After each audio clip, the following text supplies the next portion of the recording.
All right, let's talk about the invisible force that makes some tech companies feel completely unbeatable. You know the ones. It's the secret sauce behind their insane dominance, and we're going to break down exactly what it is. So, have you ever asked yourself why it feels almost impossible to leave certain social media apps, or why you just keep going back to the same online marketplace over and over again? You might think, oh, it's just a better product, but trust me, there's something way more powerful going on under the hood.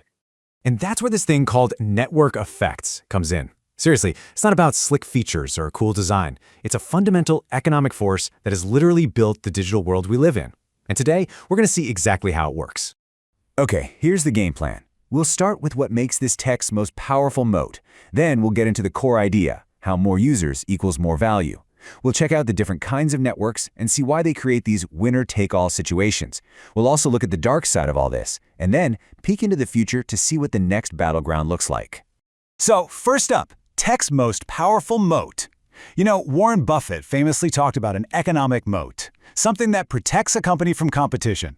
Well, in today's tech world, network effects are pretty much the deepest, widest, most piranha-infested moat you could ever build. And the core idea is actually beautiful in its simplicity. The value doesn't come from some new feature the company pushes out. No, the value comes from us, from the other users. Every single person that signs up makes the service just a little bit better for every single person already there.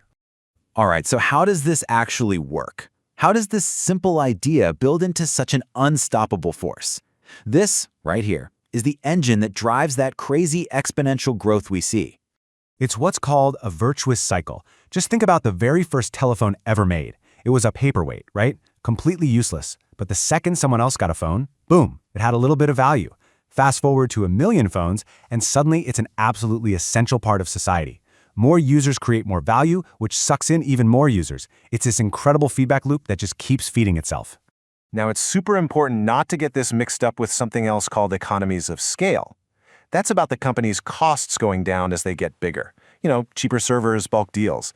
Network effects are totally different. They're about the value for you, the user, going up as more people join. One makes the business cheaper to run, the other makes the product itself impossible to live without. Okay, but here's the thing. This powerful force doesn't work the same way for every company. So let's break down the different flavors, because as you'll see, not all network effects are created equal. First, you've got direct network effects. This is the one we all kind of get instinctively. Facebook is pointless without your friends. WhatsApp is only useful if the people you want to message are also on it. The value comes directly from connecting with more people who are all there for the exact same reason. Simple, right? And then you've got this other flavor, indirect or two-sided network effects. This is where it gets really interesting because you have two completely different groups of people. Think about Amazon. More shoppers, like us, attract more sellers who want our business. More sellers means more products and better prices, which, guess what, attracts even more shoppers. It's a marketplace where each side makes the platform better for the other. Okay, so we know what they are and we know the different types, but what's the big deal? What's the massive, earth-shattering consequence of all this? Well, it's the creation of these winner-take-all markets. And I mean, this chart tells the whole story, doesn't it? Because the value grows so ridiculously fast with more users, the biggest network just naturally gets bigger and bigger and bigger. It just sucks all the oxygen out of the room. It's not uncommon for one player to end up with almost the entire market, leaving just scraps for everybody else. And this dynamic creates what is basically a giant electrified wall for any new startup. It's so famous it has a name, the cold start problem. I mean, how on earth do you convince people to join your new social network when literally none of their friends are there? It's the ultimate chicken and egg problem. But it's not totally impossible to solve. Some really clever companies have figured out how to crack this nut. You can start super small, focusing on one tiny, passionate group, like Facebook did with just Harvard students. You can even straight up pay your first users to join, which is exactly what PayPal did.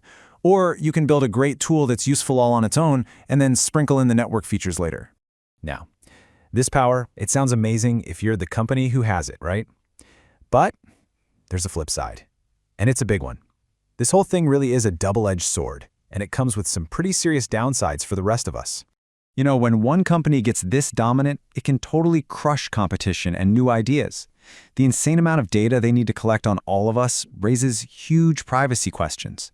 The algorithms can trap us in these filter bubbles where we only see things we already agree with.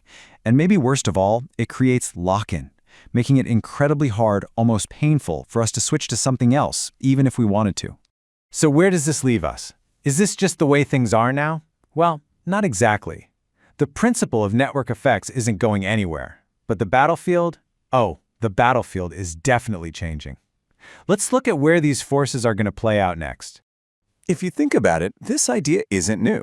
It started with physical things, like the telephone network or railroads. Today, it completely defines our digital lives.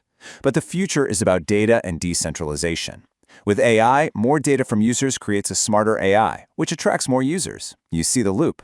In Web3, the network could be owned by the users, not a company. And in the metaverse, the value will come from connecting all these different virtual worlds together. And that really brings us to the biggest question of all. For the last couple of decades, network effects have put enormous power and wealth into the hands of just a few giant companies. As we head into this next era of AI and Web3, is that what's going to happen all over again? Or could we see new models where the users, the very people who create all the value, actually get to own a piece of the network themselves? Now that's something to think about.